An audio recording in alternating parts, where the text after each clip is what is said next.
जय हिंद प्यारे बच्चों, जेपी क्लास में आपका स्वागत है। आज हम लोग बाबू क्लास 12th के बिहार बोर्ड के द्वारा जो भी मॉडल पेपर जारी किया गया है उसके बारे में अध्ययन करेंगे। तो चलिए वीडियो की शुरुआत करते हैं। और आज हम लोग 12th का फिजिक्स का जो भी बिहार बोर्ड ने मॉडल पेपर जारी किया है उसको सॉल्व करेंगे।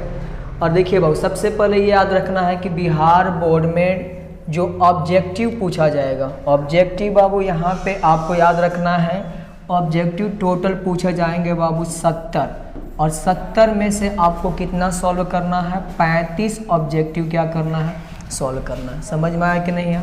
तो यानी ये पहला टाइप का क्वेश्चन है जिसमें ऑब्जेक्टिव आपसे पूछा जाएगा 70 और सॉल्व कितना करना है बाबू? 35। कोई दिक्कत? चलिए। और दूसरा आपको बाबू 2 मार्क्स के, यानी ये तो आपके पास क्या है? ऑब्जेक्टिव है। ऑब्जेक्टिव कितने पूछे जाएंगे? 70 पूछे जाएंगे। आपको आंसर कितना देना है? 35 देना। समझ में आया? दूसरी बात ये है कि यहाँ पे बाबू 2 मार्क्स से कितने क्वेश्चन पूछे जाएंगे? 2 मार्क्स के बाबू आपको 20 क्वेश्चन पूछे जाएंगे, जिसमें से आपको सॉल्व कितना करना है?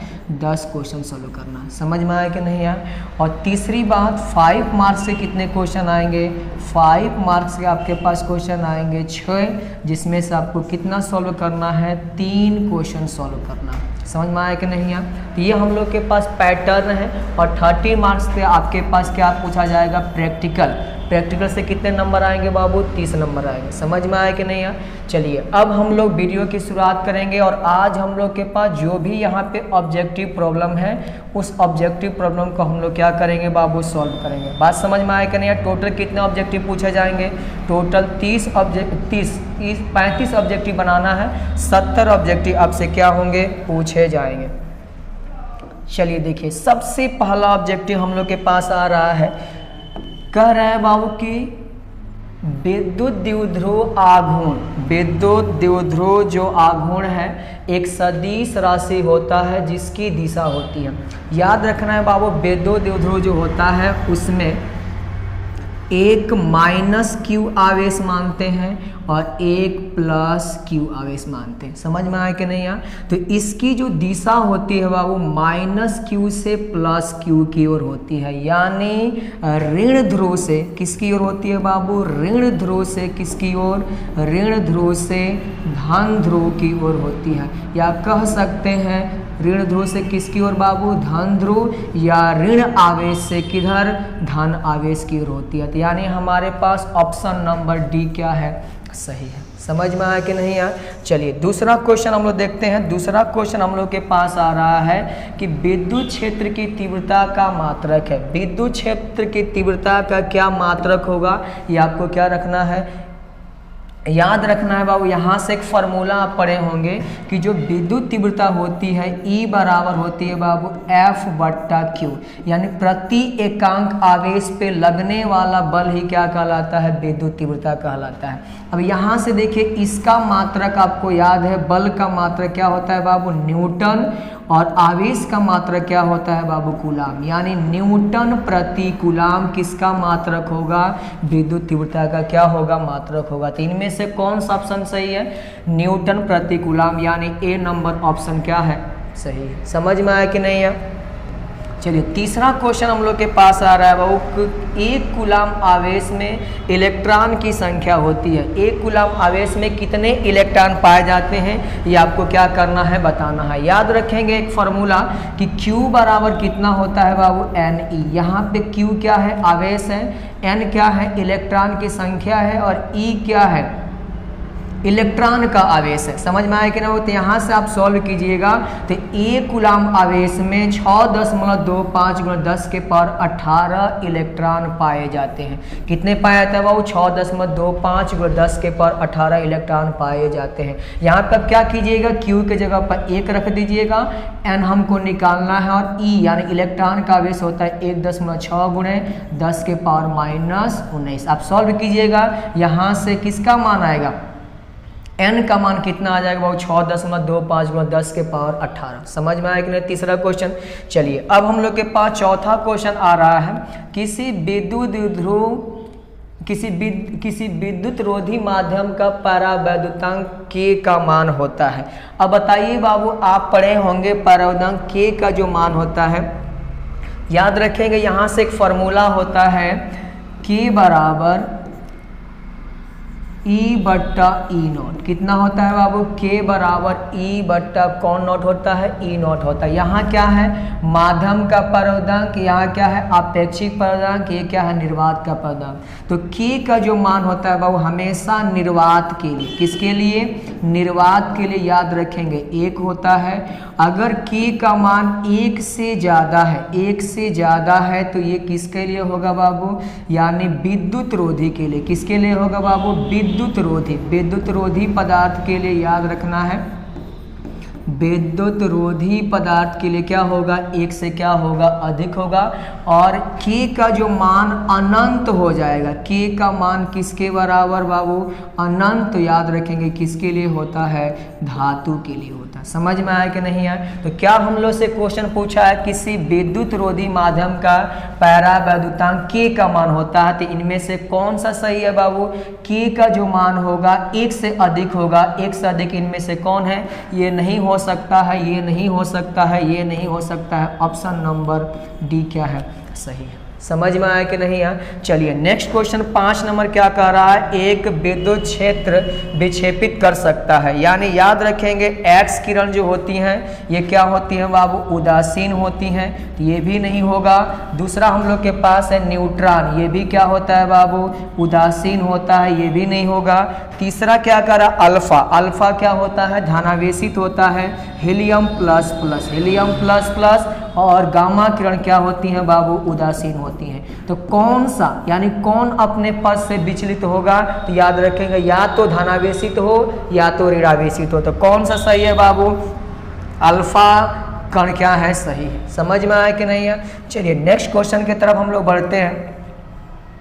नेक्स्ट क्वेश्चन क्या कर रहा है हम लोग के पास? एक बिंदु आवेश Q को E परिमाण वाले विद्युत क्षेत्र में रखा जाता है तो आवेश द्वारा महसूस किया जाने वाला बल होगा। अभी मैंने आपको एक फार्मूला बताया बाबू, E बराबर क्या होता है? E बराबर होता है F बट्टा Q। तो यहाँ से अगर आप किसका मान निकालेंगे? F का मान निकालेंगे, क्रॉस गुणा कर दीजिए तो यहाँ से किसका मान निकलेगा? F बराबर कितना हो जाएगा बाबू? Q इंटू में E। यानी कौन सा ऑप्शन सही है हम लोग के पास? ए ऑप्शन क्या है? सही है। समझ में आया कि नहीं आया? चलिए नेक्स्ट क्वेश्चन की तरफ हम लोग बढ़ते हैं। L भुजा के एक घन के केंद्र बिंदु पर एक आवेश Q है, Q रखा गया है। घन के एक तल से निर्गत वैद्युत फ्लक्स है, यानी एक घन है। और यानी आप सबसे पहले क्या बना लीजिए? एक घन बना लीजिए। देखिए बाबू ये हम लोग के पास क्या हो गया? एक घन हो गया। समझ में आया कि नहीं आया? चलिए दूसरी बात याद रखना है कि जो कुल फ्लक्स होता है, कुल फ्लक्स याद रखना है बाबू। कुल फ्लक्स क्या होता है? किसी सतह से गुजरने वाला, तो जितना उसके पास आवेश है, तो केंद्र पर कितना आवेश है? Q आवेश है, तो Q आवेश का कितना गुना होता है? 1 बट्टा एप्सिलॉन नॉट गुना। तो यानी ये हम लोग को याद रखना है कि जो कुल फ्लक्स होता है किसी भी सतह से होकर गुजरने वाला, उसके अंदर स्थित आवेश का 1 बट्टा एप्सिलॉन नॉट गुना होता। अब बताइए बाबू कि इस घन में कितने पृष्ठ होते हैं? 6 पृष्ठ होते हैं। तो 6 पृष्ठ के लिए क्या हो जाएगा? 6 इंटू, चलिए हम मान लेते हैं 6 पृष्ठ के लिए क्या हो जाएगा? 6 इंटू मान लेते हैं 5 बराबर कितना हो जाएगा बाबू? Q बट्टा एप्सिलॉन नॉट। हमको कितना पृष्ठ से निकालना है? 1 पृष्ठ से। यहाँ से 5 बराबर क्या निकल जाएगा बाबू? Q और बट्टा में कितना हो जाएगा? 6 एप्सिलॉन नॉट। यानी ये हम लोग के पास आंसर आया। आंसर नंबर कितना सही है? बी नंबर क्या है? सही है। समझ में आया कि नहीं? हमने क्या बोला बाबू? ये गॉस का नियम से याद रखना है कि गॉस के नियम से किसी भी बंद सतह से होकर गुजरने वाला कुल फ्लक्स उस सतह के अंदर उपस्थित आवेश का 1 बट्टा एप्सिलॉन नॉट गुना होता है। और याद रखेंगे घन में कितने पृष्ठ होते हैं? 6 पृष्ठ। 1 पृष्ठ के लिए कितना हो जाएगा? Q बट्टा एप्सिलॉन नॉट, और वहाँ 6 से क्या दे देंगे? भाग दे देंगे, तो निकल जाएगा Q बट्टा 6 एप्सिलॉन नॉट। समझ में आया कि नहीं यार? चलिए नेक्स्ट क्वेश्चन की तरफ हम लोग बढ़ते हैं। क्वेश्चन नंबर 8 क्या कह रहा है बाबू कि एक गोली चालक की धारिता 1 माइक्रोफैराड है तो उसकी त्रिज्या होगी। अब याद रखेंगे बाबू गोली चालक की जो धारिता होती है कितनी होती है, C बराबर होता है बाबू 4 पाई एप्सिलॉन नॉट इंटू में R। कितनी होती है बाबू, C बराबर होता है 4 पाई एप्सिलॉन नॉट कितना R। हमको क्या निकालना है, त्रिज्या। तो यहाँ से R बराबर क्या याद रखेंगे, R बराबर क्या हो जाएगा, C बट्टा 4 पाई एप्सिलॉन नॉट हो जाएगा। अब देखिए हम लिख सकते हैं इसको 1 बट्टा 4 पाई एप्सिलॉन नॉट इंटू में C लिख सकते हैं। बताइए बाबू 1 बट्टा 4 पाई एप्सिलॉन नॉट का मान कितना होता है, 9 गुणे 10 के पावर कितना होता है, 9 होता है। अब देखिए आवेश कितना दिया है, 1 माइक्रोफैराड दिया है। माइक्रो मतलब कितना होता है, 10 के पावर -6 होता है। 1 गुणे 10 के पावर कितना लिख लेंगे, -6। क्यों -6 लिख रहे हैं, क्योंकि किस में दिया है, माइक्रो में। यहाँ से कितना निकल जाएगा बाबू, देखिए 9 गुणे 10 के पावर कितना हो जाएगा, -3। कितना हो जाएगा, 9 गुणे 10 के पावर -3 नहीं बाबू, +3 होगा।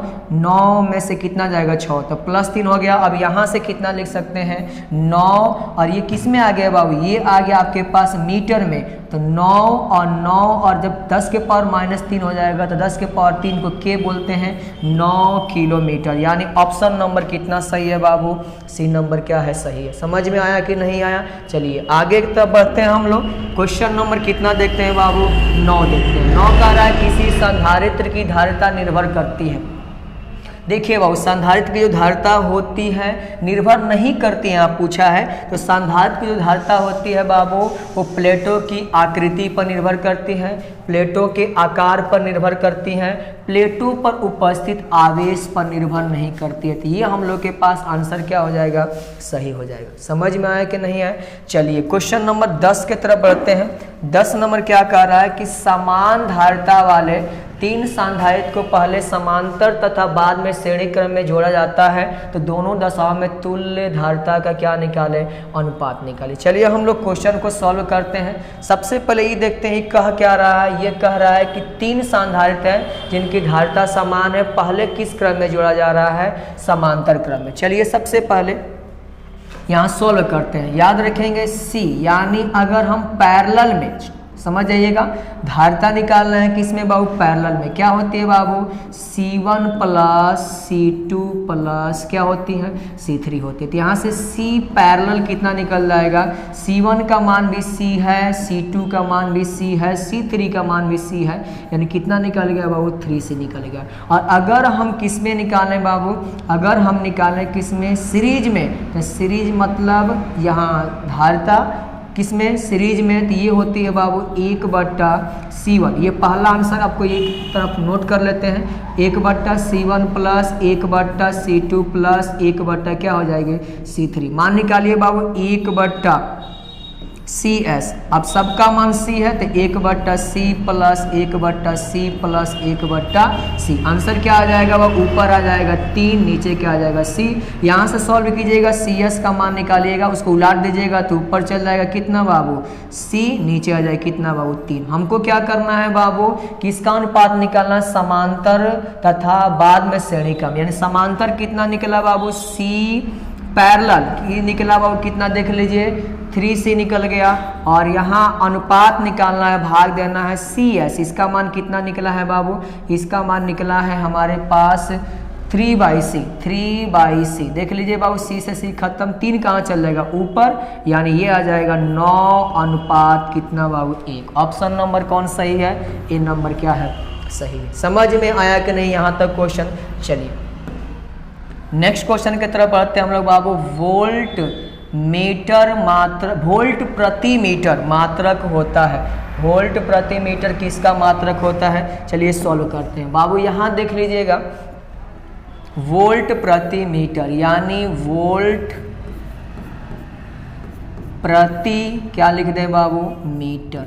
कोई दिक्कत है, अभी ये किसका मात्रक है बाबू, विभव का, और ये किसका मात्रक है, मान लीजिए दूरी का, यानी विभव बट्टा क्या मान सकते हैं, लंबाई, यानी क्या मान सकते हैं, दूरी। याद कीजिए आप फार्मूला पढ़े होंगे, E बराबर क्या होता है बाबू, V बाई क्या होता है डी होता है। ई बराबर क्या होता है वी बाई डी, यानी किसका मात्रक निकल गया बाबू, यानी ये निकल गया बाबू विद्युत क्षेत्र का क्या निकल गया मात्रक। समझ में आया कि नहीं आया, यानी ये विभव और लंबाई यानी क्या मान लिया हमने डी मान लिया। समझ में आया कि नहीं आया।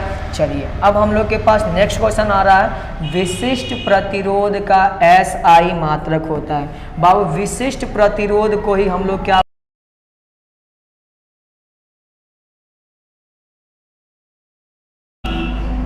R बराबर, यहाँ विशिष्ट प्रतिरोध को बाबू क्या बोलते हैं, प्रतिरोधकता बोलते हैं, सॉरी प्रतिरोधकता बोलते हैं।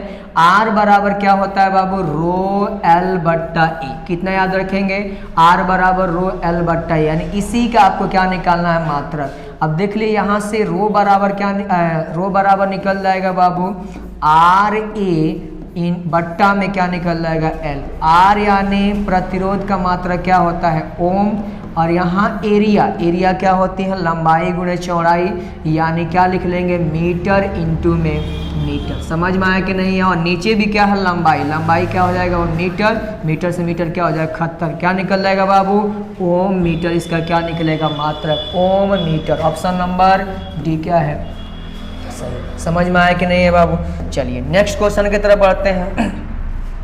परम शून्य ताप पर सिलिकॉन का कोई क्रिस्टल व्यवहार करता है।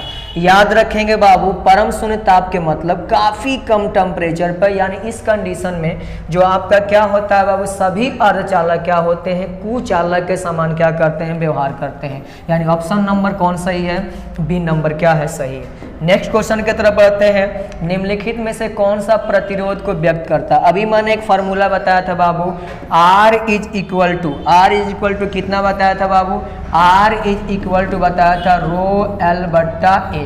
यहाँ पे क्वेश्चन में देखिए बाबू R बराबर इस रो के जगह पे इसने E यूज किया है EL बट्टा A। कौन सा ऑप्शन सही है देख लीजिए, यहाँ EL बट्टा A है, यहाँ पे क्या है EA बट्टा L है, यहाँ क्या है बाबू यहाँ L बट्टा EA और यहाँ पे क्या दिया है LA बट्टा E, यानी क्या है EL बट्टा A। ऑप्शन नंबर ए क्या है सही। समझ में आया कि नहीं है बाबू। चलिए नेक्स्ट क्वेश्चन की तरफ बढ़ते हैं हम लोग। कह रहा है कि जब ताप में वृद्धि होती है तो किसी चालक का प्रतिरोध, देखिए वो जब ताप में वृद्धि होगा तो चालक के अंदर जो भी क्या है मुक्त इलेक्ट्रॉन होंगे उनकी एनर्जी क्या हो जाएगी बढ़ जाएगी। एनर्जी बढ़ेगी तो आपस में क्या करेंगे टकराएंगे, जितना ही टकराएंगे उतना ही ज़्यादा प्रतिरोध बढ़ेगा, यानी प्रतिरोध क्या हो जाता है बढ़ जाता है। समझ में आया कि नहीं आया। चलिए नेक्स्ट क्वेश्चन की तरफ बढ़ते हैं। हम लोग के पास 16 नंबर क्वेश्चन कर रहा है विद्युत परिपथ की शक्ति होती है। पढ़े होंगे आप लोग बाबू विद्युत परिपथ की शक्ति होती है, 3 फार्मूला खासकर याद रखना है। P बराबर होता है VI बराबर I स्क्वायर R बराबर क्या होता है बाबू V स्क्वायर बट्टा R। ये परिपथ की क्या होती है शक्ति होती है। तो देख लीजिए इसमें से कौन दिया है, सब क्वेश्चन किस में दिया V और R के बीच रिलेशन में। तो V और R के बीच रिलेशन में क्या दिया है V स्क्वायर बट्टा R, V स्क्वायर बट्टा R। ऑप्शन नंबर सी क्या है सही है। समझ में आया कि नहीं है। एक इलेक्ट्रॉन वोल्ट समतुल्य होता है। एक इलेक्ट्रॉन वोल्ट, पहली तो बाबू याद रखना है एक इलेक्ट्रॉन वोल्ट जो होता है किसको मापता है, तो याद रखेंगे एक इलेक्ट्रॉन वोल्ट से हम लोग क्या मापते हैं ऊर्जा मापते हैं। समझ में आया कि नहीं यार, ये ऊर्जा का क्या है बाबू मात्रक है। याद रखेंगे किसका मात्रक है ऊर्जा का। चलिए इसका मान निकालते हैं। एक इलेक्ट्रॉन वोल्ट बाबू याद रखेंगे एक तो एक हो जाएगा। इलेक्ट्रॉन के मतलब होता है आवेश, यहाँ पर 1.6 गुणे 10 के पावर -19 क्या हो जाएगा कूलाम। और याद रखेंगे वोल्ट क्या होता है जूल प्रति क्या होता है कूलाम, जूल प्रति कूलाम, जूल प्रति कूलाम। कूलाम से कूलाम क्या हो गया खत्म। कितना निकल गया बाबू 1.6 गुणे 10 के पावर -19 क्या बाबू जूल। जूल किसको मापेगा ऊर्जा को। तो कौन सा ऑप्शन सही है ऑप्शन नंबर सी क्या है सही है। समझ में आया कि नहीं है बाबू। चलिए नेक्स्ट क्वेश्चन की तरफ हम लोग बढ़ते हैं। कह रहा है विद्युत परिपथ के किसी बिंदु पर सभी धाराओं का बीजगणितीय योग होता है। ये पढ़ेंगे बाबू किरचॉफ का नियम। किसका नियम बाबू किरचॉफ का। फर्स्ट लोग क्या कहता है किसी जंक्शन की ओर आने वाली कुल धारा तथा जंक्शन की ओर जाने वाली कुल धारा दोनों क्या होती है, बराबर होती हैं, यानी उनका बीज गणितीय योग क्या होता है बाबू, शून्य होता है। समझ में आया कि नहीं है बाबू। चलिए नेक्स्ट क्वेश्चन की तरफ बढ़ते हैं कि गतिशील आवेश उत्पन्न करता है, गतिशील आवेश उत्पन्न करता है। एक बात मैं यहाँ लिख रहा हूँ बाबू, ध्यान से देखिएगा, जब भी आपके पास कोई क्या हो बाबू, स्थिर आवेश, कौन सा आवेश हो बाबू, स्थिर आवेश, स्थिर आवेश हमेशा कौन सा क्षेत्र उत्पन्न करता है, तो याद रखेंगे हमेशा विद्युत क्षेत्र उत्पन्न करेगा। कौन सा क्षेत्र उत्पन्न करेगा बाबू, विद्युत क्षेत्र। अगर आपके पास पूछा जाए कौन सा आवेश, गतिशील आवेश, अगर गतिशील आवेश पूछा जाए तो ये कैसा क्षेत्र उत्पन्न करता है बाबू, तो कहिएगा सर विद्युत क्षेत्र, और प्लस में उत्पन्न करता है बाबू चुंबकीय क्षेत्र, यानी विद्युत क्षेत्र और चुंबकीय क्षेत्र दोनों उत्पन्न करता है। लेकिन आपसे अगर पूछा जाए कौन सा बाबू, आपसे पूछा जाए धारावाही, यानी धारावाही जो क्या है, तार है, धारावाही तार हमेशा कौन सा क्षेत्र उत्पन्न करता है, तो हमेशा याद रखेंगे चुंबकीय क्षेत्र। इस टाइप की क्वेश्चन कई बार पूछा गया है बोर्ड एग्जाम में, तो याद रखेंगे स्थिर आवेश विद्युत क्षेत्र, गतिशील आवेश विद्युत क्षेत्र और चुंबकीय क्षेत्र, धारावाही तार हमेशा कौन क्षेत्र उत्पन्न करेगा, चुंबकीय क्षेत्र। क्या क्वेश्चन पूछा है बाबू, गतिशील आवेश यानी विद्युत क्षेत्र और चुंबकीय क्षेत्र दोनों क्या करते हैं, उत्पन्न करते हैं। समझ में आया कि नहीं आया। चलिए नेक्स्ट क्वेश्चन की तरफ हम लोग बढ़ते हैं। नेक्स्ट क्वेश्चन कह रहा है बाबू कि म्यू नॉट बट्टा में कौन बाबू, एप्सिलॉन नॉट, और रूट में इनका मात्रक होता है। तो बाबू याद रखेंगे, ज़्यादा याद रखने की जरूरत नहीं है, डायरेक्ट आंसर याद रखेंगे इसका बाबू कितना होता है, ओम होता है। सॉल्व करेंगे टाइम ज़्यादा लगेगा, तो याद रखेंगे इसका मात्रक क्या होता है बाबू, ओम होता है। चलिए नेक्स्ट क्वेश्चन की तरफ बढ़ते हैं। एक ही दिशा में जाती हुई दो समांतर इलेक्ट्रॉन पुंज एक दूसरे को प्रतिकर्षित करते हैं, न आकर्षित करेंगे न प्रतिकर्षित करेंगे, एक दूसरे को आकर्षित करेंगे, इनमें से कोई नहीं। तो आपको मैं बता दूं बाबू, ध्यान से देखिएगा, अगर क्या है एक ही दिशा में, मान लीजिए इस तार में ऊपर की तरफ धारा बह रही है और इधर भी कहाँ बह रही है बाबू, ऊपर की तरफ, तो इलेक्ट्रॉन की दिशा क्या होगी, इसके विपरीत दिशा में, इधर क्या बहेंगे बाबू, इलेक्ट्रॉन बहेंगे, ठीक है। और हो सकता है कि अगर मान लीजिए एक तार में ऊपर की तरफ धारा बह रही है और एक तार में कहाँ बह रही है, नीचे की तरफ धारा बह रही है, इसमें इलेक्ट्रॉन की दिशा किधर होगी बाबू, इस साइड होगी, और इसमें इलेक्ट्रॉन की दिशा इस साइड होगी। तो अगर एक ही दिशा में धारा बहेगा तो हमेशा याद रखेंगे ये चुंबकीय क्षेत्र के कारण एक दूसरे को क्या करते हैं, आकर्षित करेंगे, और यहाँ एक दूसरे को क्या करेंगे बाबू, विकर्षित करेंगे। समझ में आया कि नहीं आया। तो एक ही दिशा में बह रहा है तो एक दूसरे को क्या करेंगे, आकर्षित करेंगे। समझ में आया। चलिए नेक्स्ट क्वेश्चन की तरफ बढ़ रहे हैं। कह रहा है कि इनमें से कौन सा कथन क्या है, सत्य है। यानी आपको याद रखना है जो टाउ का जो क्या होगा, मान होगा, किसका मान बाबू, टाउ का जो क्या होता है, मान होता है। याद रखेंगे टाउ बराबर होता है बाबू m into M vector cross कितना वेक्टर बाबू, बी वेक्टर होता है। तो यानी ये हम लोग के पास ऑप्शन नंबर बी क्या है, सही है। नेक्स्ट क्वेश्चन की तरफ चलते हैं। नेक्स्ट क्वेश्चन कह रहा है बाबू कि विद्युत पृथ्वी के विद्युत चुंबकीय क्षेत्र का ऊर्ध्वाधर घटक होता है। यानी हमको याद रखना है कि पृथ्वी के चुंबकीय क्षेत्र का ऊर्ध्वाधर घटक शून्य होता है। कहाँ पे, चुंबकीय ध्रुवों पर, भौगोलिक ध्रुवों पर, चुंबकीय निरक्ष पर, प्रत्येक का स्थान पर। तो याद रखेंगे जो हमारे पास चुंबकीय क्षेत्र का जो ऊर्ध्वाधर घटक होता है, अगर ध्रुव पर पूछेगा तो ध्रुव पर याद रखना हमेशा 90 डिग्री, और चुंबकीय निरक्ष पर, चुंबकीय निरक्ष यानी विषुवत रेखा पर, चुंबकीय निरक्ष पर याद रखेंगे बाबू इसका मान कितना होता है, 0 डिग्री होता है। यानी याद रखेंगे 0 डिग्री कहाँ होगा, यानी शून्य कहाँ होगा, चुंबकीय निरक्ष पर। समझ में आया। चलिए नेक्स्ट क्वेश्चन की तरफ बढ़ते हैं। हम लोग के पास क्वेश्चन आया है विद्युत चुंबक बनाने के सबसे उचित धातु है। तो विद्युत चुंबक किस धातु का बनाया जाता है बाबू, तो याद रखेंगे विद्युत चुंबक बनाने के लिए हमेशा हम लोग नरम लोहा का उपयोग करते हैं, क्योंकि नरम लोहा के अंदर चुंबकन और विचुंबकन होने का गुण काफ़ी अच्छा पाया जाता है, इसलिए हमेशा विद्युत चुंबक किसका बनाया जाता है, नरम लोहा का बनाया जाता है। ठीक है बाबू। नेक्स्ट क्वेश्चन क्या कह रहा है, अनुचुंबकीय पदार्थों की चुंबकशीलता का मान होता है। याद रखेंगे बाबू, यहाँ चुंबकशीलता को हम म्यू से रिलेटेड कर रहे हैं। म्यू जो होता है, अगर म्यू का मान 1 से क्या है बाबू, कम है, तो ये कैसे होते हैं बाबू, प्रतिचुंबकीय। कैसे होते हैं बाबू, प्रतिचुंबकीय। इसी को बोलते हैं बाबू डायामैग्नेटिक। क्या बोलते हैं बाबू, डायामैग्नेटिक। अगर म्यू का मान 1 से क्या है, अधिक है, तो इस कंडीशन में क्या होगा बाबू, अनुचुंबकीय। क्या होगा बाबू, अनुचुंबकीय, यानी इसको बोलते हैं पैरामैग्नेटिक। और अगर हमारे पास म्यू का मान 1 से बहुत ज्यादा है, तो इस कंडीशन में क्या होगा बाबू, लौह चुंबकीय। क्या होगा बाबू, लौह चुंबकीय। तो आप देख लीजिए कौन सा ऑप्शन क्या होगा, सही होगा।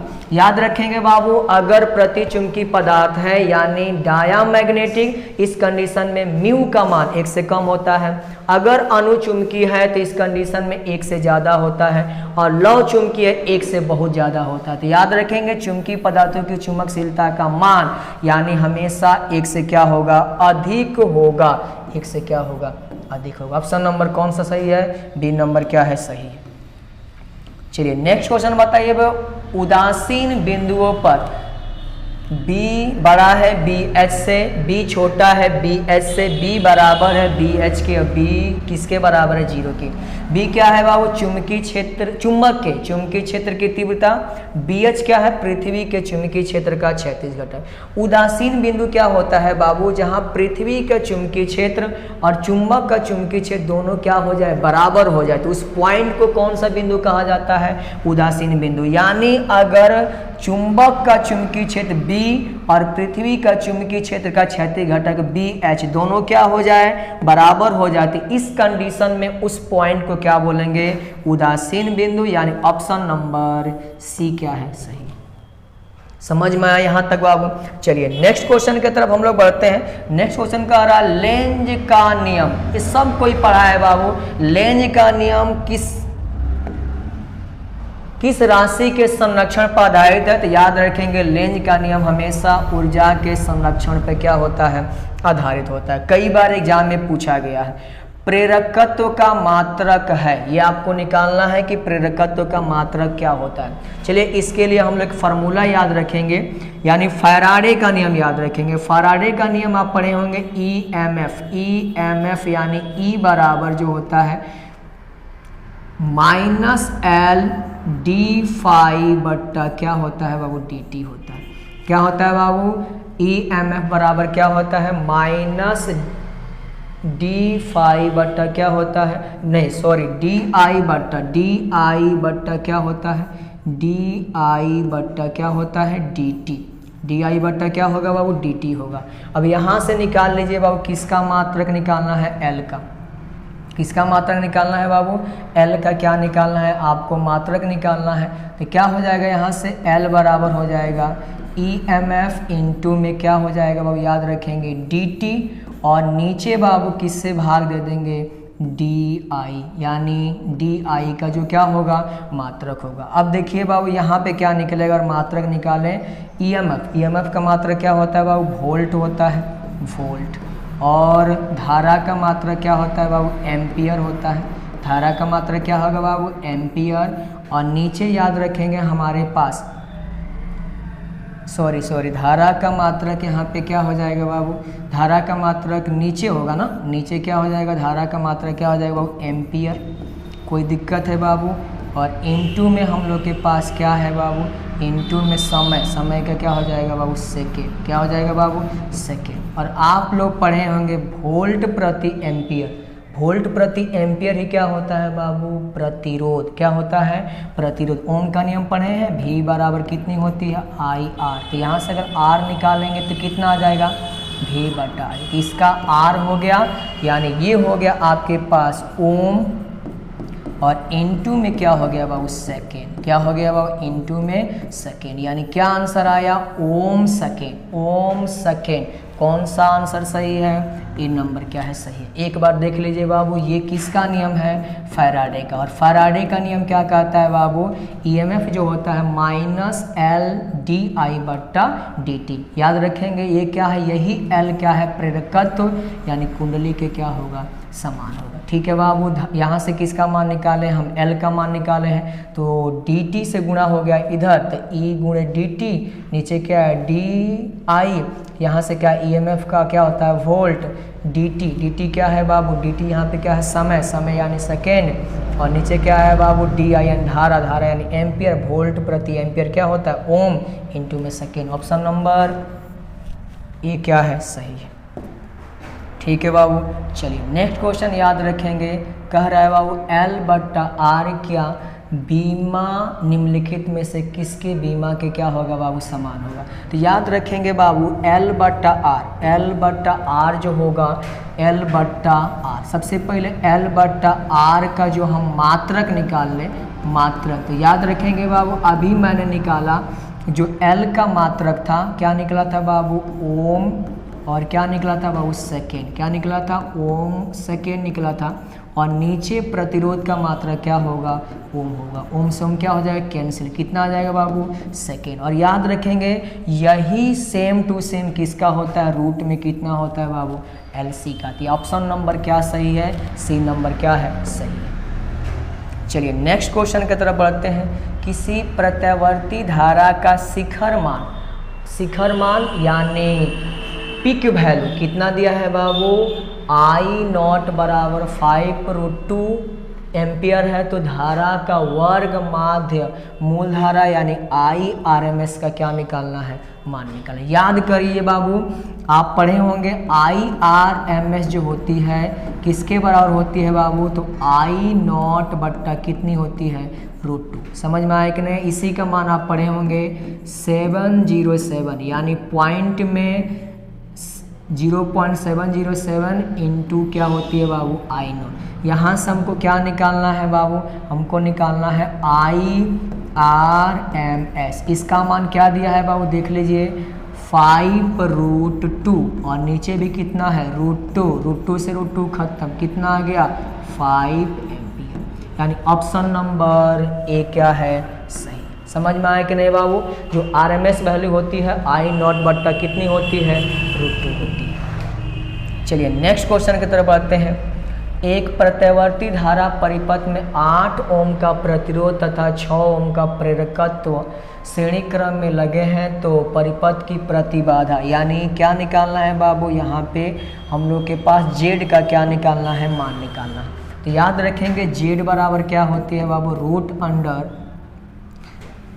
क्या होती है बाबू R² प्लस किसका निकालना है वो R यानी प्रतिरोध का है, और साथ साथ प्रेरकत्व का यानी XL का स्क्वायर। यहाँ से Z क्या हो जाएगा बाबू, R का मान कितना है देख लीजिए 8 का स्क्वायर क्या हो जाएगा 64 प्लस XL का मान कितना है बाबू 6, तो 6 का स्क्वायर क्या हो जाएगा 36, जोड़ेंगे तो कितना हो जाएगा 100, और 100 का रूट निकालेंगे तो कितना आ जाएगा बाबू 10, तो कितना हो जाएगा बाबू 10 ओम। कौन सा ऑप्शन सही है, बी नंबर क्या है सही है।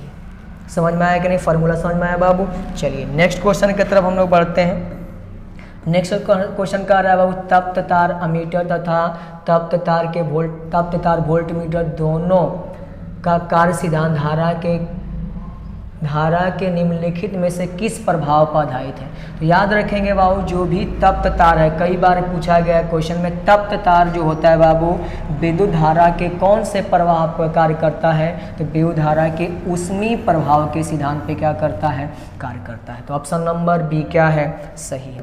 नेक्स्ट क्वेश्चन की तरफ हम लोग पढ़ रहे हैं बाबू, कह रहा है कि विशुद्ध प्रेरकीय परिपथ में शक्ति गुणांक का क्या है मान है। आप याद रखेंगे बाबू विशुद्ध के मतलब कि सर्किट में केवल क्या जुड़ा हुआ है, प्रेरकत्व ही जुड़ा हुआ है। तो याद रखेंगे प्रेरकत्व की कंडीशन में धारा और वोल्टेज के बीच फाई कितना होता है बाबू 90 डिग्री, कितना होता है 90 डिग्री। हमको क्या निकालना है बाबू शक्ति गुणांक यानी पावर फैक्टर, और शक्ति गुणांक आप पढ़े होंगे बाबू cos फाई कितना होता है cos फाई। तो यहाँ से क्या निकल जाएगा cos फाई के जगह पे कितना डिग्री 90 डिग्री, तो यहाँ से निकालेंगे cos 90 का मान कितना होता है 0 होता है। ऑप्शन नंबर ए यानी शून्य क्या है सही है। चलिए नेक्स्ट क्वेश्चन की तरफ देखते हैं, किसी ट्रांसफार्मर में क्या संभव नहीं है? ट्रांसफार्मर में भंवर धारा उत्पन्न होता है, सही है। दिष्ट धारा उत्पन्न नहीं होता है, प्रत्यावर्ती धारा उत्पन्न होता है, प्रेरित धारा उत्पन्न होता है। तो क्या संभव नहीं है बाबू? तो किसी भी ट्रांसफार्मर में कभी भी दिष्ट धारा का उपयोग न तो किया जा सकता है और न ही दिष्ट धारा उत्पन्न हो सकता है, यानी ये क्या है? सही है। नेक्स्ट क्वेश्चन की तरफ बढ़ते हैं। कह रहे बाबू कि एल आर परिपथ की प्रतिबाधा, आराम से हम लोग निकाल सकते हैं। एल आर परिपथ जेड बराबर क्या होता है बाबू? जेड बराबर यहाँ पे देख लीजिए क्या क्या जुड़ा है। तो जेड बराबर जुड़ा है ये प्रेरकत्व और प्रतिरोध। तो सबसे पहले याद करेंगे प्रतिरोध का क्या होता है बाबू? तो प्रतिरोध आर ही होता है, तो आर स्क्वायर लिख लेंगे। और अगर किसका निकालना है? प्रेरकत्व का, तो इसके लिए क्या होता है वो? ओमेगा एल का होल स्क्वायर। क्योंकि आप पढ़े होंगे एक्स सी बराबर होता है 1/ओमेगा सी और एक्स एल बराबर क्या होता है? ओमेगा एल और एक्स आर बराबर क्या होता है वो? आर होता है। जिसका पूछेगा उसका स्क्वायर करके जोड़ दीजिएगा। तो यहाँ पे क्या पूछ रहा है? आर का आर स्क्वायर, ओमेगा एल का ओमेगा एल स्क्वायर, यानी आ जाएगा R square omega square L square, R square omega square L square. Option number D क्या है? सही। समझ में आया कि नहीं बाबू? चलिए 36 नंबर क्वेश्चन क्या कह रहा है? निम्नलिखित में कौन सी तरंगे विद्युत चुंबकीय नहीं है? विद्युत चुंबकीय नहीं है, आपको बताना है इनमें से कौन। याद रखेंगे बाबू, गामा पहले क्या दिया है? अल्फा। अल्फा क्या होती है? विद्युत चुंबकीय तरंग नहीं होती हैं, अवरक्त होती हैं, गामा होती हैं, एक्स किरण होती हैं। यानी कौन सा ऑप्शन सही है बाबू? अल्फा तरंग क्या है? सही। समझ में आया? चलिए नेक्स्ट क्वेश्चन कह रहा है कि सबसे अधिक आवृत्ति की तरंग है, सबसे ज्यादा। अब यहाँ पे मैं आपको बता देता हूँ बाबू कि अगर पूछा जाए आपसे आवृत्ति सबसे अधिक किसकी होती है? आवृत्ति सबसे ज्यादा पूछेगा तो याद रखेंगे किसकी होती है बाबू? गामा का। किसका होता है बाबू? गामा का। और अगर आपसे तरंगदैर्घ्य पूछा जाए, तरंगदैर्घ्य, तो इस कंडीशन में याद रखना है जो भी रेडियो तरंग होते हैं, कौन तरंग बाबू? रेडियो तरंग। रेडियो तरंग का क्या होता है बाबू? तरंगदैर्घ्य सबसे क्या होता है? अधिक होता है। तो कौन सा क्वेश्चन पूछ रहा है आपसे कि सबसे अधिक आवृत्ति किसकी होती है? तो याद रखेंगे सबसे ज़्यादा जो आवृत्ति होती है किसकी? गामा का। ऑप्शन नंबर बी क्या है? सही है। चलिए नेक्स्ट क्वेश्चन क्या कह रहा है? विद्युत चुंबकीय तरंग के संचरण की दिशा। कई बार एग्जाम में पूछा गया है कि विद्युत चुंबकीय तरंग के संचरण की दिशा क्या होती है बाबू? ये तो पढ़े हैं आप लोग, E vector cross B vector के क्या होती हैं? समांतर होती है। नेक्स्ट क्वेश्चन की तरफ बढ़ते हैं बाबू। 1/2 एप्सिलॉन नॉट ई स्क्वायर का क्या पूछ रहा है आपसे? बीमा पूछ रहा है। अब देखिए बाबू, आप इसको निकालने मत लगिएगा, ये आराम से आप याद कर सकते हैं। ये क्या है? 1/2 एप्सिलॉन नॉट ई स्क्वायर क्या है? दो समांतर प्लेटों के बीच क्या है?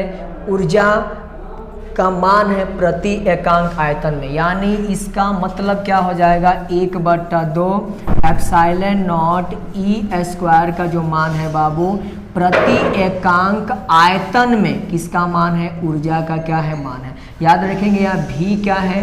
वॉल्यूम है। क्या है बाबू? वॉल्यूम। ये क्या है? एनर्जी। अब मान निकालते हैं बाबू हम लोग। देखिए यहाँ से बीमा अगर निकालेंगे तो बीमा क्या हो जाएगा बाबू? ऊर्जा की बीमा क्या होती है? ml² t-2 पढ़े हैं बाबू। और आयतन क्या होता है? लंबाई गुणे चौड़ाई गुणे ऊंचाई, यानी L गुणे L, यानी L स्क्वायर से ये क्या हो जाएगा? खत्म हो जाएगा। तो L कहाँ चल जाएगा बाबू? ऊपर। m L के पावर -1 t के पावर -2। देख लेते हैं कौन सा ऑप्शन सही है। m L के पावर -1 t के पावर -2, यानी ऑप्शन नंबर सी सही। समझ में आया कि नहीं बाबू?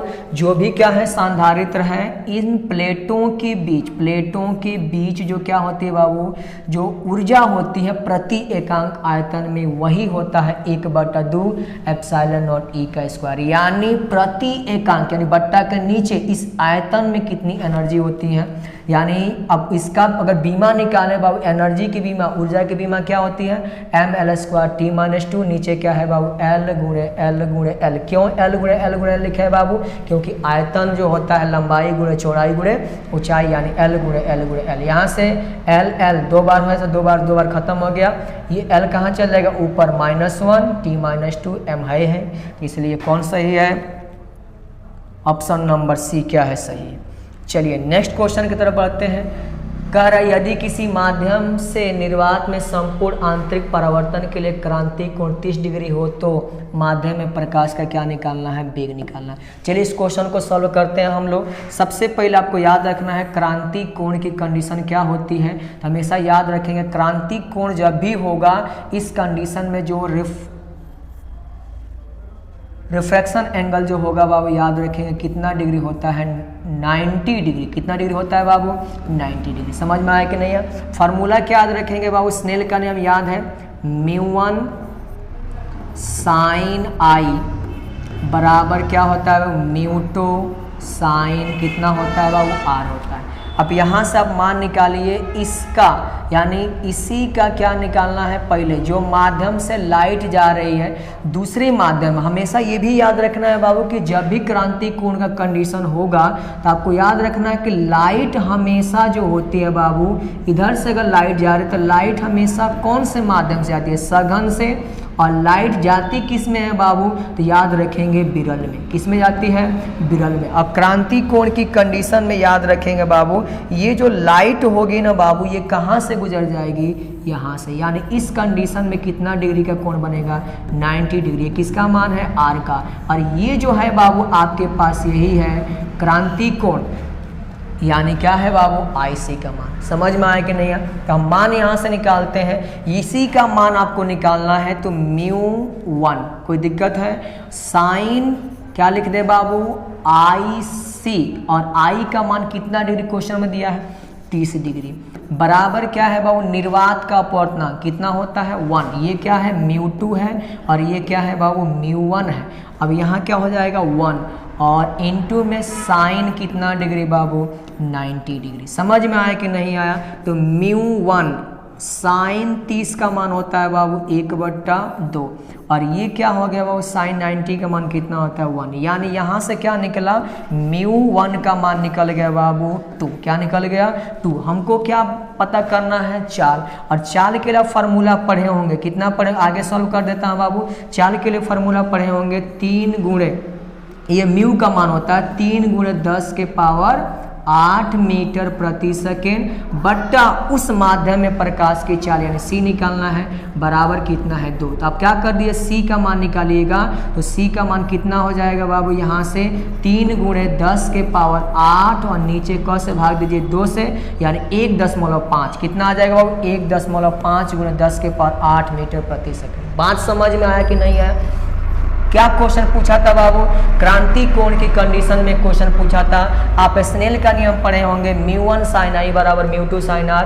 μ1 sin कितना एंगल दिया है बाबू, 30 डिग्री। और जब भी अपवर्तन कोण याद रखना है, क्रांति कोण पूछेगा 90 डिग्री। sin 90 का मान 1 होता है, μ1 आपको यहीं से कंडीशन दिया हुआ है, sin 30 का मान 1/2, यहाँ से μ1 का मान 2 निकल गया। और म्यू क्या होता है, निर्वात में प्रकाश की चाल बता, माध्यम में प्रकाश की चाल, निर्वात में कितना हो, 3 × 10⁸ मीटर प्रति सेकंड। नीचे सी बराबर 2, यहाँ इसको इधर भेज दिया, इसको इधर भेज दिया, यहाँ से मान निकल जाए कितना बाबू, 1.5 × 10⁸ मीटर प्रति सेकंड। चलिए नेक्स्ट क्वेश्चन की तरफ हम लोग बढ़ते हैं बाबू।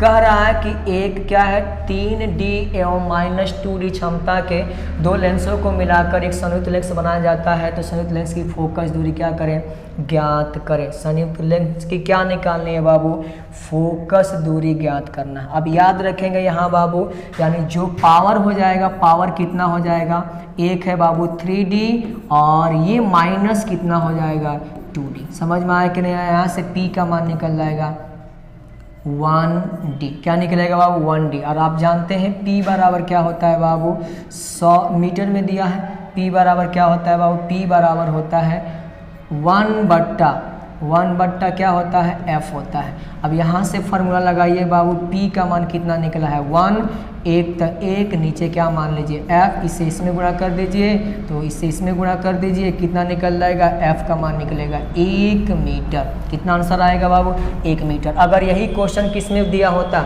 सेंटीमीटर में, तो यहाँ हम 100/f यूज करते हैं। समझ में आया कि नहीं है बाबू। चलिए नेक्स्ट क्वेश्चन की तरफ बढ़ते हैं।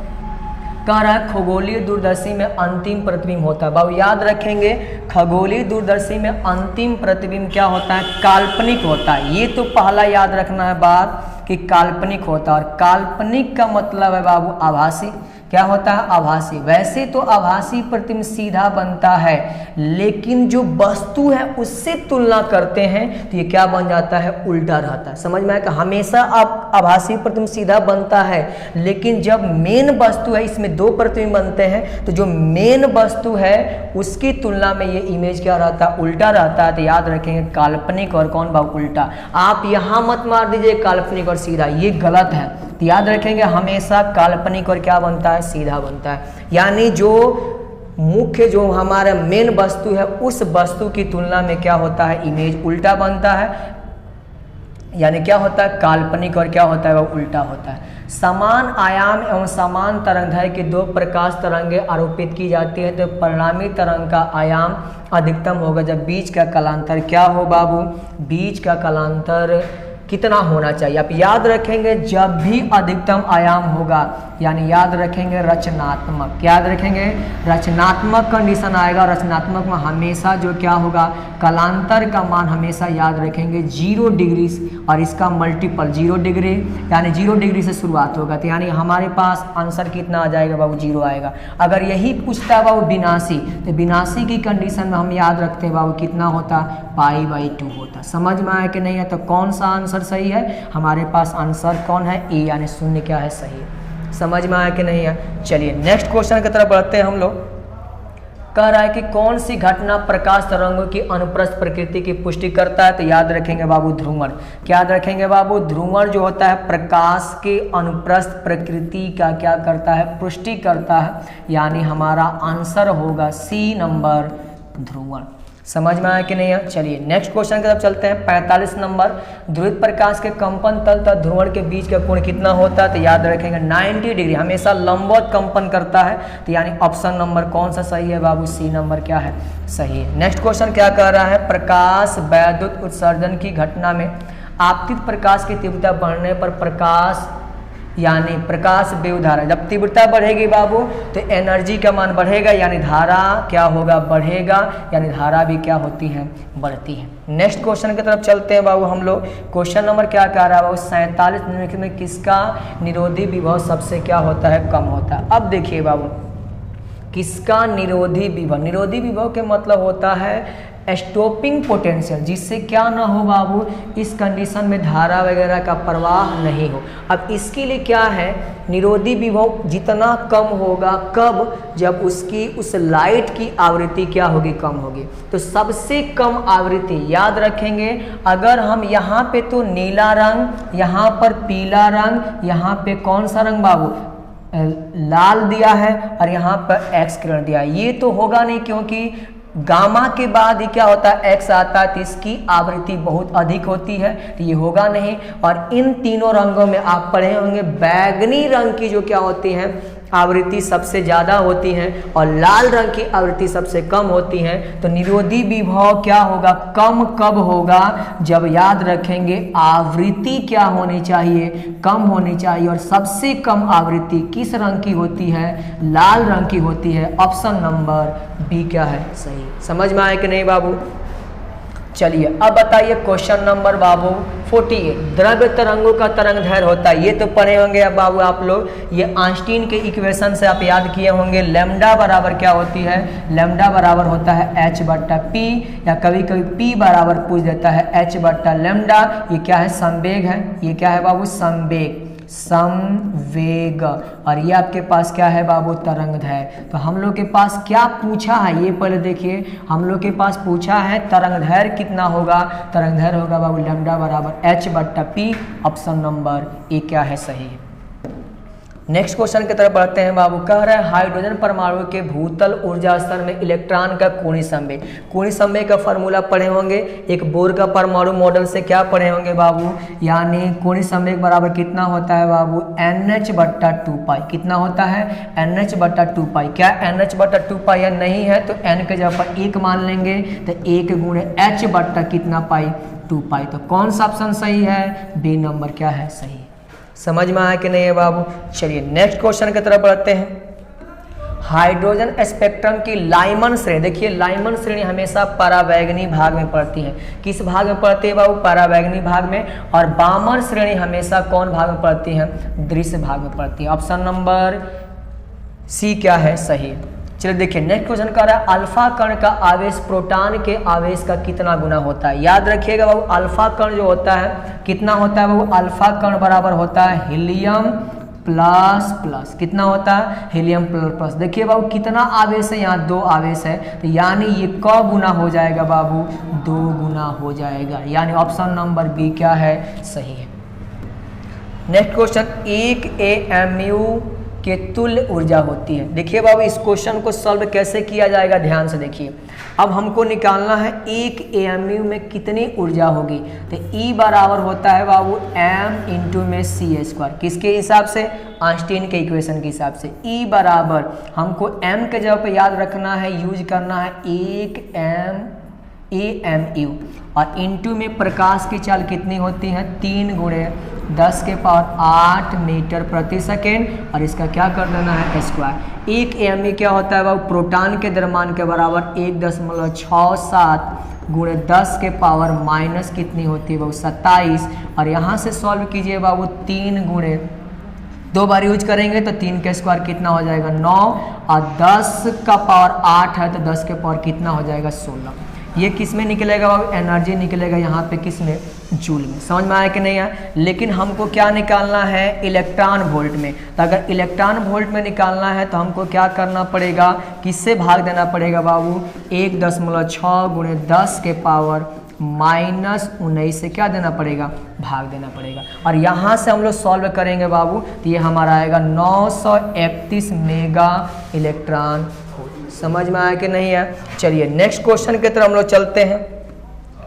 कह रहा है कि सूर्य की विकिरण ऊर्जा का स्रोत है। अब सूर्य के पास जो भी क्या होती हैं बाबू, ऊर्जा उत्पन्न होती हैं, किस घटना पे काम करती हैं, नाभिकीय विखंडन नहीं, इस पे काम नहीं करती हैं, साइक्लोट्रॉन इस पे काम नहीं करती है, प्रकाश विद्युत प्रवाह इस पे काम नहीं करती हैं, किस पे काम करते हैं बाबू, नाभिकीय संलयन। समझ में आया कि नहीं। हाइड्रोजन और हाइड्रोजन मिलके क्या बनाते हैं, हीलियम, और हीलियम से हम लोग को ऊर्जा की क्या होती हैं, प्राप्ति होती है। ऑप्शन नंबर डी क्या है सही है। नेक्स्ट क्वेश्चन कह रहा है पी टाइप अर्धचालक वैद्युत रूप से होता है। बाबू ध्यान से देखिएगा ये क्वेश्चन, पी टाइप अर्धचालक। वैसे तो हम लोग जानते हैं कि पी टाइप अर्धचालक में क्या पाए जाते हैं, होल्स पाए जाते हैं। तो होल्स कैसे होते हैं, धनावेशित होते हैं, यानी प्लस चार्ज। नहीं बाबू ये गलत हो जाएगा आंसर। हमको याद रखना है कि कोई भी अर्धचालक बनेगा वहाँ पे इलेक्ट्रॉन और प्रोटॉन की संख्या हमेशा क्या रहती है, बराबर रहती है, और इलेक्ट्रॉन और प्रोटॉन की संख्या बराबर रहने के कारण उदासीनता बनी रहती है, यानी ऑप्शन नंबर बी क्या है सही है। अगर आप धनावेशित मारेंगे तो ये आंसर क्या है, गलत है। चलिए देखिए जर्मेनियम डायोड का प्राचीर विभव, इसको याद करना पड़ेगा बाबू। जर्मेनियम डायोड का प्राचीर विभव होता है बाबू 0.3 वोल्ट। कितनी होती है, 0.3 वोल्ट होती है। आयाम मॉड्यूलेशन सूचकांक का मान होता है, आयाम मॉड्यूलेशन सूचकांक पढ़े होंगे बाबू। ये होता है बाबू, अगर हम इसको ए से सूचित करें तो इसका मान होता है बाबू ए किसका बाबू, यानी मॉड्यूलेटेड वेव का, और नीचे क्या होता है बाबू, कैरियर वेव का। और इसका आयाम हमेशा कम होता है, इसका आयाम क्या होता है, ज़्यादा होता है। तो कह सकते हैं कि जो हमारे पास क्या होता है, इसको एम से सूचित किया जाता है या ए से लिख सकते हैं। अब यहाँ पे क्या होगा, वो ए एम जो होगा हमेशा किससे कम होगा, AC से कम होगा। और अगर ये ज़्यादा है, नीचे वाला ज़्यादा है, ऊपर वाला कम है, तो इसका वैल्यू जो भी आएगा हमेशा किससे कम आएगा बाबू, 1 से क्या आएगा, कम आएगा। और 1 से कम आता है यानी याद रखेंगे, यानी ये 0 और 1 के बीच या 1 और 0 के बीच क्या होता है, मान होगा। समझ में आया कि नहीं है। चलिए नेक्स्ट क्वेश्चन की तरफ बढ़ते हैं। यदि गोले पर आवेश 10 माइक्रो कूलम हो तो इसकी सतह पर विद्युत फ्लक्स होगा। अब याद कीजिए बाबू, विद्युत फ्लक्स का फार्मूला हम लोग निकालेंगे यहाँ से। विद्युत फ्लक्स क्या होता है बाबू, याद कीजिए, फाई बराबर होता है Q बट्टा एप्सिलॉन नॉट। कितना होता है बाबू, Q बट्टा एप्सिलॉन नॉट होता है। चलिए अब क्वेश्चन को हम लोग सॉल्व करते हैं। यहाँ से यहाँ लिख सकते हैं Q, कोई दिक्कत है बाबू। अब देखिए एप्सिलॉन नॉट का हम लोग को क्या निकालना पड़ेगा, मान निकालना पड़ेगा।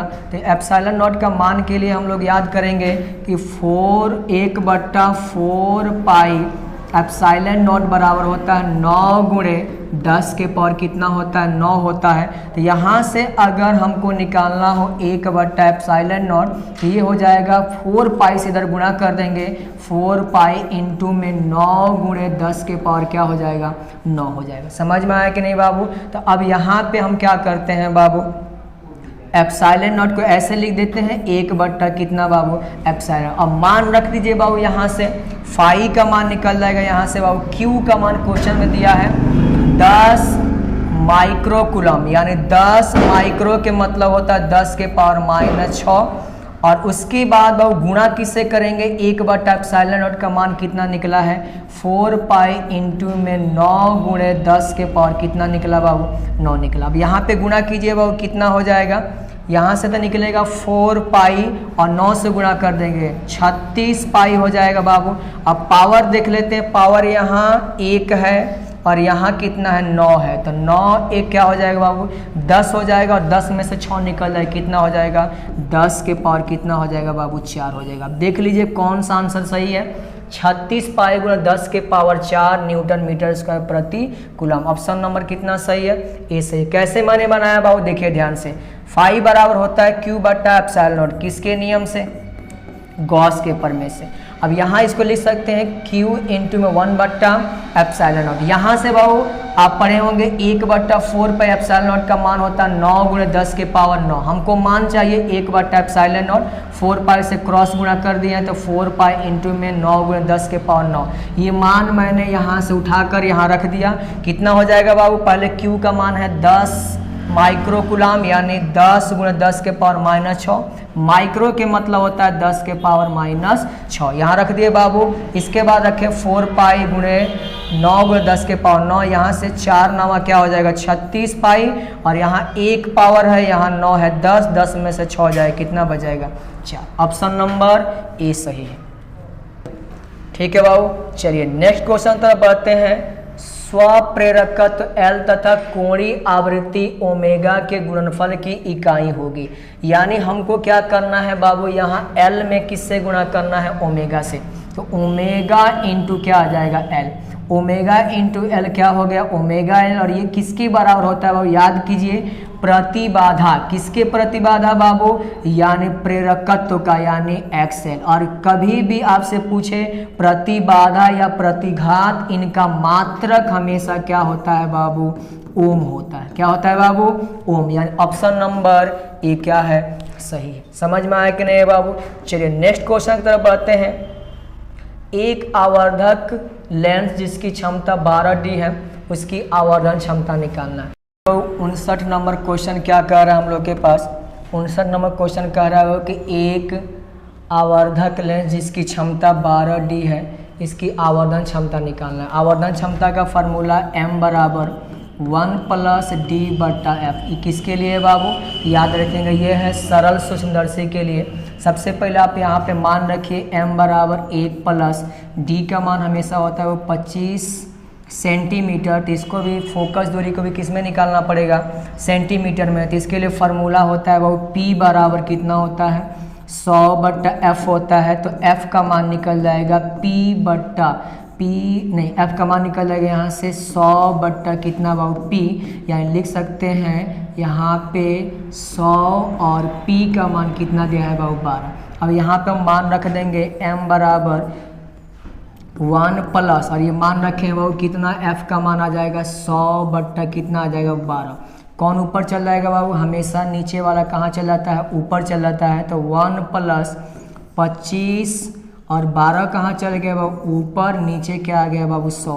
25 चौको कितना हो गया बाबू 100, यानी 4 तिहाई कितना आ गया 12, यानी m का मान निकल गया बाबू 1 + 3, यानी m का मान कितना है बाबू 4। ऑप्शन नंबर कौन सही है?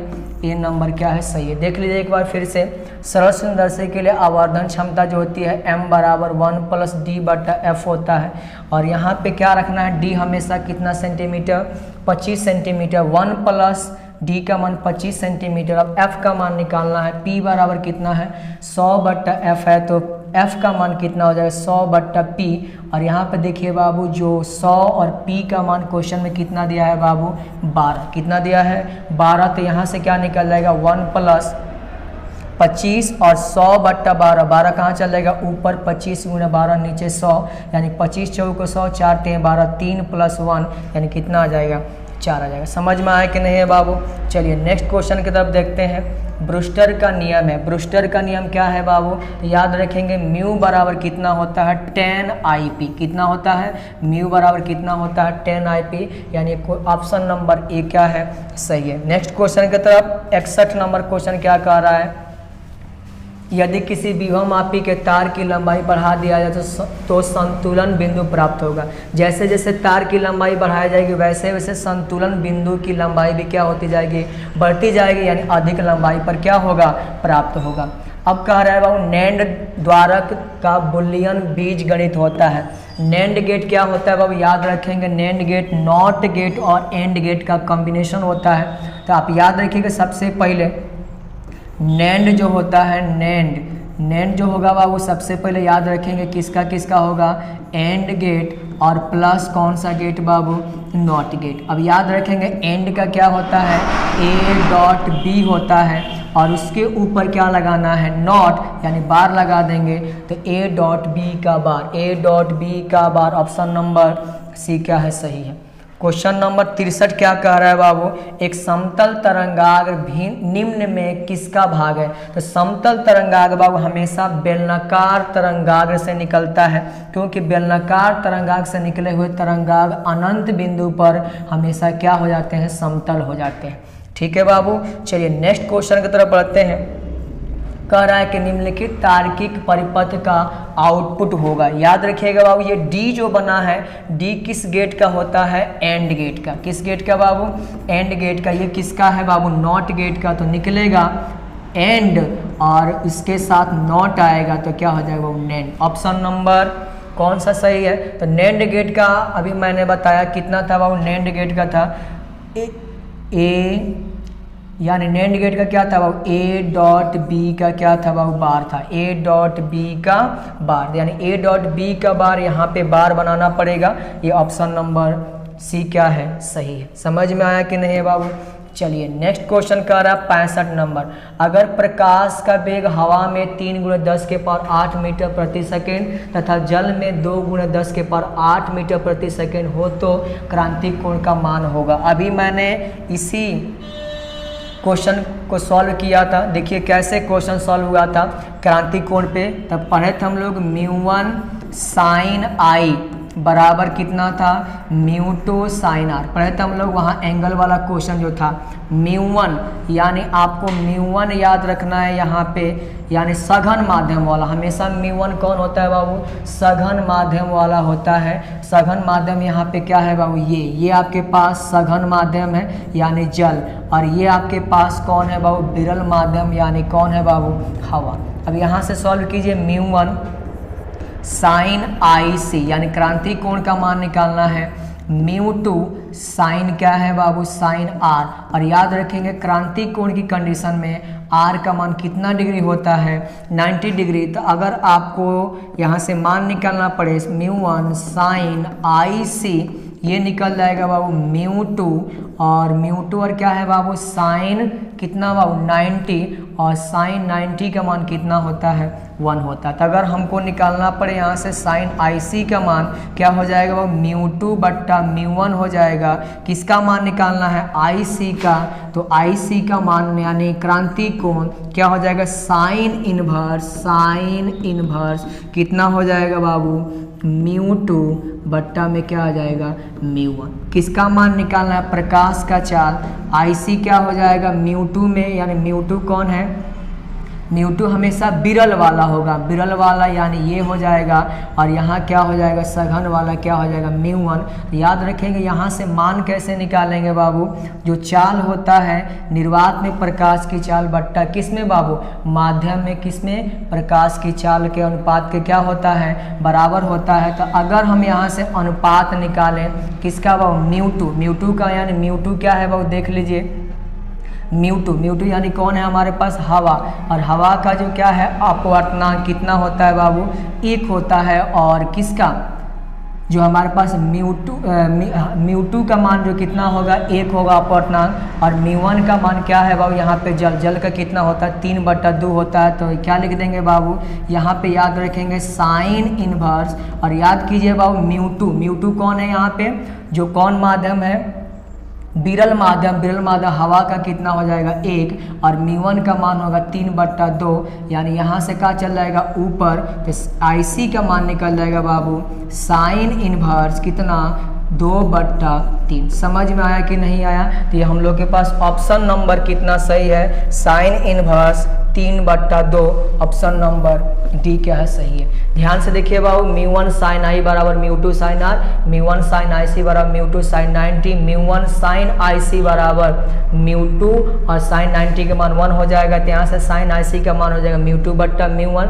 यहाँ पे याद रखिएगा सघन कौन होगा, सघन हमेशा जिससे प्रकाश जाता है, और विरल जिसमें प्रकाश जाता है, यानी हवा में, यानी ये μ2, ये आपके पास क्या है μ1, यहाँ हमने क्या रखा है, मान रखा है बाबू, तो μ2 का यानी ये क्या है बाबू, यहाँ पे हवा का अपवर्तनांक 1, जल का पर 3/2, यानी 2 ऊपर चल जाएगा 2/3। अगर आप यहाँ से ही मान निकालिएगा μ2 कैसे निकाल सकते हैं, अगर प्रकाश की चाल से निकालना है तो C0/C से भी निकालिएगा, आंसर आपका आ जाएगा। समझ में आया कि नहीं है बाबू।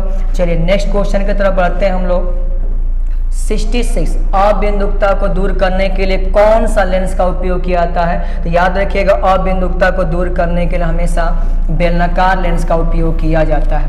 नेक्स्ट क्वेश्चन है बाबू, कांच के लिए किस रंग का अपवर्तनांक सबसे ज्यादा होता है, तो कांच के लिए बाबू याद रखिएगा कौन सा रंग, बैगनी रंग का अपवर्तनांक सबसे ज्यादा, और किस रंग का बाबू, लाल रंग का अपवर्तनांक सबसे क्या होता है, कम होता है, बैगनी क्या है, ज्यादा है। ठीक है, 68 नंबर क्वेश्चन कह रहा है व्यतिकरण फ्रिंज की चौड़ाई जो होती है किस पे इसमें डिपेंड कर रही है, ये आपको बताना है। तो याद रखें बाबू व्यतिकरण फ्रिंज की जो चौड़ाई होती है, मान लेते हैं बाबू व्यतिकरण फ्रिंज की चौड़ाई हमने क्या माना, x मान लिया, x बराबर होता है बाबू d λ/, क्या होता है, d होता है। तो यहाँ देख रहे हैं तरंगदैर्घ्य के सामने आ रहा है, यानी समानुपाती लैम्डा, यानी तरंगदैर्घ्य अगर बढ़ेगा तो क्या होगा बाबू, व्यतिकरण फ्रिंज की चौड़ाई भी क्या होगी, बढ़ेगी, यानी तरंगदैर्घ्य के क्या होगा, समानुपाती।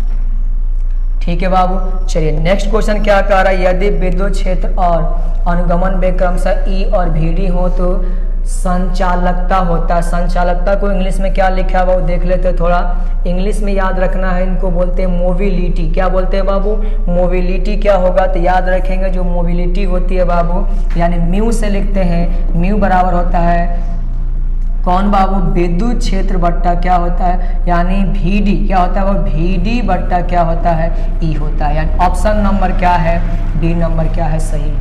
ऑप्शन नंबर कितना सही है बाबू, B नंबर क्या है, सही है। लास्ट क्वेश्चन है, किसी LCR परिपथ में ऊर्जा का क्षय होगा, तो LCR परिपथ में जो भी क्या होती है ऊर्जा का लॉस होता है, किसके होता है, याद रखेंगे हमेशा प्रतिरोध के कारण ये क्या होता है, ऊर्जा का क्या होता है, लॉस होता है। और जब किसी परिपथ में क्या नहीं होती है, वो प्रतिरोध नहीं होती है, तो वही धारा क्या कहलाती है, उस कंडीशन में बहने वाली धारा वाहकहीन धारा कहलाती है। तो ऑप्शन नंबर कौन सही है, ए नंबर सही है। तो ये था हम लोग का बिहार बोर्ड का जारी किया गया जो भी क्या है मॉडल पेपर है, उसका ऑब्जेक्टिव प्रॉब्लम का सॉल्यूशन। मिलते हैं अगले वीडियो में। जय हिंद।